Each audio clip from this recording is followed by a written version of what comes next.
Bismillahirrahmanirrahim. Assalamu alaikum wa rahmatullahi wa barakatuh. Urmatlı mekendешler, бардыңыздарга белгилүү, жакынкы аз гана убакыттар калды, саналуу күндөр калды.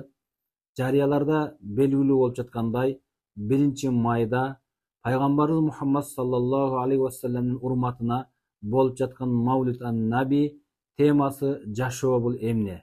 Ушул иш-чарабызга Кудайым буйруса, Өзбекстан Республикасынан белгилүү аалым Шайх Саид Рахматуллах Тирмизи устазыбыз келмекчи. Жана ошондой эле Казакстандан белгилүү Нурлан Имам устазыбыз келмекчи. Кыргызстандан Садыбакас Долов устазыбыз жана Убайдулла Сарыбаев, Бахтияр Шарапов устаздарыбыз келип, бардыгыбыздын жана бардыгыбызга пайдалуу боло турган жан дүйнөбүздү байытып, руханий азык алып, дүйнөбүздүн ахиретибиздин бактылуу болушуна келип, бир сабактарды угуп, пайда алып калышыбызга, пайда алып кетишибизге Аллахым буйруп насип кылган болсун. Бардыгыңыздарды чакырып калабыз.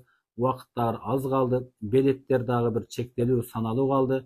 Алып калыңыздар, шашылып калыңыздар, келип дүйнө ахиретиңизге пайда алып кетиңиздер. Ассаламу алейкум ва рахматуллахи ва баракатух. Документтер так болбой кирди чыкты кылыш керек болуп жатса, мен Сүйүн акен сунуштайм. До конца айдашат. Кирди чыкты кылуучулардын регистрациясын базадан жана кара тизмеден бекер текшерип беришет.